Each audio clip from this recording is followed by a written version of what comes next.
गणेश मंडळाच्या कार्यक्रमासाठी आले होते. ते नाव मी लक्षात ठेवून मी अजून त्यांना आवर्जून फोन केला आणि तेही असं जसं ते आंबेडकर सर होते, मी यांनाही फोन केले, ह्यांनी कोणीही नाही म्हणलं नाही. इमिजिएटली सरांना कॉन्सेप्ट आवडलं आणि ते इमिजिएटली मी येणार. मला आवडतं असे कार्यक्रम करायला, अशा लोकांना मला हसवायला सगळ्यांना मला नेहमीच आवडेल. आणि ओव्हर टू यू सर. धन्यवाद. आता 1 तास माझ्यासाठी. माझं वय वर्ष आहे 66 वय. मला शुगर नाही, बीपी थोडा, एक गोळी सकाळी लागली त्या कामाच्या गप्पामुळे. बायको रोज 2 ते 3 तास झोपते, तिला काही टेन्शन नाही. पण परवा तिला शुगर निघाली. डॉक्टरने विचारलं, म्हणजे अहो यांना शुगर व्हायची, तुम्हाला कशी नाही? तुम्हाला शुगर? शाबास. तुम्हाला शुगर? शाबास. पण तुम्हाला एक गोष्ट सांगू, आपको तो मालूम है, अवलिया कलाकार म्हणतात मला, अवलिया कलाकार. हे जे राजकारणातले लोक दिसतात ना, तुम्हाला थोडस मला व्हॅल्यू द्या, बास ट्रबल मला ऍडजस्ट करा. यांचे काही आवाज मी तुम्हाला काढून दाखवणार आहे. आणि आता 1 तास विसरून जायचं की मला शुगर आहे. मला नाही, तुम्हाला. तुम्ही विसरायचं. काय करायचं? तुम भूल जाना है की तुम्ही शुगर आहे. हसायचं. टाळी वाजवा म्हणलं की टाळी का वाजवायची? रामदेव बाबा स्वतः सांगतात, टाळी वाजवल्यानं ब्लड प्रेशर नॉर्मल होतं. काय बरोबर आहे का? मी सकाळी रोज 10-15 मिनिट टाळी वाजवतो. पण आयुष्य सगळं लोकांना टाळ्या वाजवा म्हणण्यात चालले. आणि मेडिकलचा माझा फार जवळचा संबंध आला. थोडंसं तुम्हाला मी माझी पार्श्वभूमी का सांगतोय की अशा परिस्थितीमध्ये सुद्धा मी आनंदाने जगतोय. मला डॉक्टरने एक कन्सेप्ट सांगितला की तुम्ही फक्त लोकांना हे सांगा, कितीही दुःख असू द्या, कितीही चिंता असू द्या, कितीही कष्ट असू द्या, प्रत्येक दिवस, प्रत्येक क्षण सुख से जिओ, आनंदानं जगा. स्वतःही आनंदानं जगा आणि दुसऱ्यांना सुद्धा आनंद द्या. 5 वर्षापूर्वी माझा ऍक्सिडेंट झालेला आहे. माझ्या शरीराचा एकही भाग असा नाही की जिथं मला लोखंड घातलं. आपको मालूम है क्या? मालूम है. माझे दोन्ही गुडघे डुप्लिकेट आहेत. दोन्ही पायाचे पंजामध्ये रॉड आहेत. माझ्या डोक्याला कॅप आहे. माझ्या सगळ्या दातांना कॅप आहे. तुम्हाला एकही दात असा सापडणार नाही की ज्याला कॅप नाही. सोचू चाचा, डोक्याला कॅप, डोळ्याला कॅप, दाताला कॅप.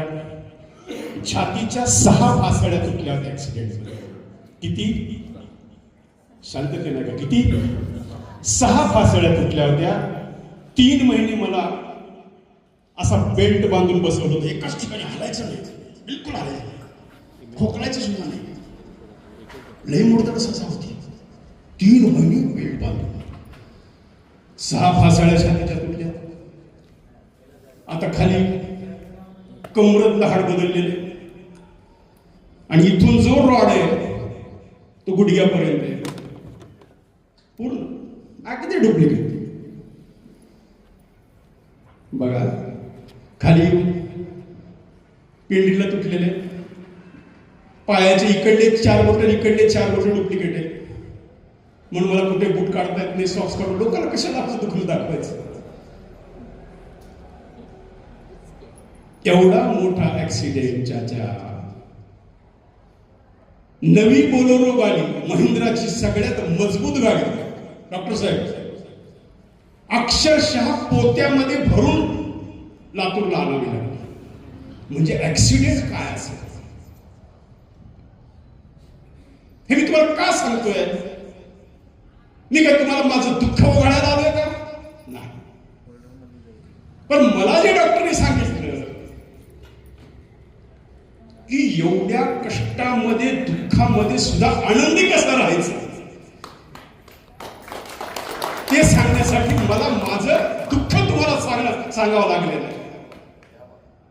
मग तुम्हाला तर सगळं अवयव साफ होते तुमचे. काय तुम्हाला काय हे कुठं रॉड नाही काय नाही काय नाही, मजेशीर राहायचं. 2-4 गोळ्या पटपट तोंडात टाकायच्या. काय कशा काळजी करायची? मेरी बिल्डिंग का क्या होगा, जो का तुम्हारा जाने का टाइम आ गया, खत्म हो गया. आराम से रहो, 4 दिवस मजेत रहा, आनंद द्या. मेरा बैंक बैलेंस का क्या होगा, मैं 2 दुकानें बनाए उसका क्या होगा, कुछ नहीं होने वाला. ये सब चोरा खाने वाले, लूटने वाले.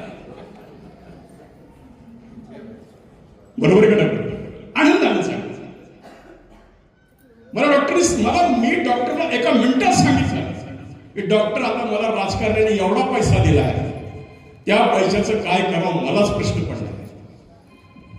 फक्त मला ही तुमची कल्पना आवडली म्हणून डॉक्टर येळापुरेच्या नावानं जोरदार टाळी. डॉक्टर साहेब, तुम्ही महाराष्ट्रातल्या प्रत्येक शहरात असा कार्यक्रम घ्या.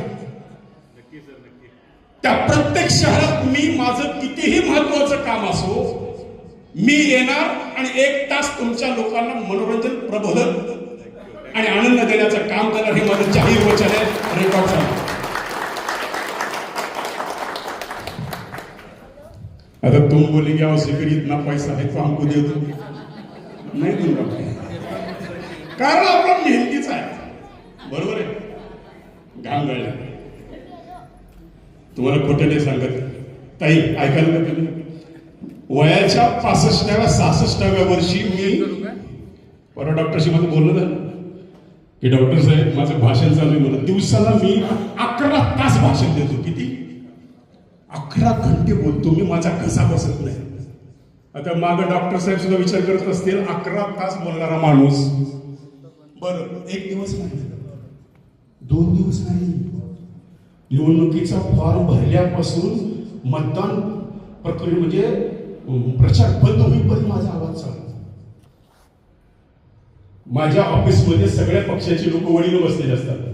काँग्रेस, राष्ट्रवादी, आंबेडकर, वंचित, जनता, काय असे ओळी सगळे बसलेले असतात. सगळ्यांचा प्रचार करायचा हे माझं काम. काँग्रेसवाले असं पण म्हणतो भाजप चोर आहे, भाजपवाले असं पण म्हणतो काँग्रेस चोर आहे. आंबेडकरचा माणूस आहे त्याला म्हणतो हे दोघे चोर आहेत, तू शाना. हे सब चोरच आहे. बरोबर आहे का? मला माहिती. मला घरी संध्याकाळी प्रचार करून मी दिवसभर रेकॉर्डिंग झालं. म्हणजे रेकॉर्डिंग स्टुडिओ पुणे, सिंहगड रोडला आणि लातूरला. आता शिवाजी चौकात फार मोठा 1000 स्क्वेअर फूटचा माझा स्टुडिओ निघते. सध्या गांधी मार्केटला आता शिवाजी चौक में जगह लिया मैंने, वो डाकून के पासे पैसे लेके. आणि संध्याकाळी घरी गेले की बायको विचारते तुम्ही कुठल्या पक्षाचे? खाला याडी बायको विचारते तुम्ही कुठल्या पक्षाचे? मी म्हणलं तुला करायचंय काय? त्या चोराकडून आणले पैसे घे, मध्ये ठेवून टाक पैसे. बरोबर आहे. उमरगामध्ये सगळे पक्ष माझ्याकडे होते. नगर परिषदेत बसवराज पाटील, अमुक धमुक, काँग्रेस, ते सगळे मीच चालवले. इथे जे काही भोंगे वाजत होते प्रत्येकाला मी सांगायचं हाताला मतदान करा. इकडून माझाच आवाज यायचा, कमळाला मतदान करा. नाही इकडून आवाज यायचा वंचितला. माझ्या बाप्पाचं काय चाललंय? तुम्ही करा नाही तर झोपा. मला माझे 15-20 जे ठरले ते देण हो बाहेर. बरोबर आहे का नाही? तुम्हाला एक आवाज ऐकवतो. आवाज आवडला तर टाळी जरूर द्या. आणि साऊंड सिस्टीमचा मी आज कौतुक करणार, खरंच कौतुक करणार. सर्वप्रथम आवाज ऐकवतोय नरेंद्र मोदी साहेबांचा. जोरदार टाळ्यांच्या आवाजाला त्यांचं स्वागत. समजा डॉक्टर साहेब आज नरेंद्र मोदी इथं असले असते. ते फार मोठा माणूस आहे असं येणार नाही कुठे. काल लग्नात दिसले फक्त एका मला, हे राज ठाकरेचा पाहुणा होता म्हणून. नाही असं मोदी कुठं जात नाही. बघ समजा मोदीचा आवाज.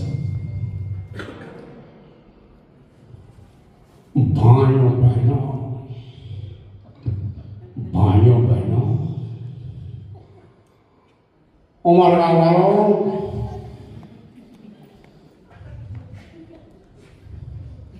मैंने सुना है लातूर में दारू बिकता है, नांदेड़ में कट प्रैक्टिस बिकती है, और उमरगा में हमें अच्छी सुविधा मिलती है। ये आरोग्य दाम है, इसलिए देश चल पड़ा है, नोट चल पड़ी है, क्या उमरगा नहीं चलेगा? प्यारे भाई और बहनों, एड़ापुरे ने जो काम किया है, जिसकी गिनती पूरे देश में होना चाहिए, तो मैं आपसे कहूंगा भाई यूट्यूब पे डाल दे ताकि उनका कारोबार अच्छा चले। यानंतरचा आवाज विलासरावजी देशमुख साहेब, उनका आवाज तो पूरी ओळखता का तुम्ही? विलासरावचा आवाज ओळखता? आत्ता विलासराव जर इथं असले असते काय म्हणाले असते? गेल्या 2.5 दिवसापासून या संपूर्ण उमरगा शहरामध्ये आता एक चर्चा चालू आहे, आणि ती चर्चा ही चालू आहे की एडापुरीने घेतलेल्या शिबिराला कसा प्रतिसाद मिळाला. त्यामुळे माझं सगळ्यांना एकच सांगणं आहे, वेळापुरीने आणलेल्या ह्या कामाच्या ताटामध्ये माती टाकू नका. त्यामुळे ज्यांना ज्यांना शक्य आहे प्रत्येकाने तपासणी करून घ्या आणि शिबिर पासून तुम्ही वाचावं, हीच मी परमेश्वराला प्रार्थना करतो. धन्यवाद. जय हिंद, जय महाराष्ट्र.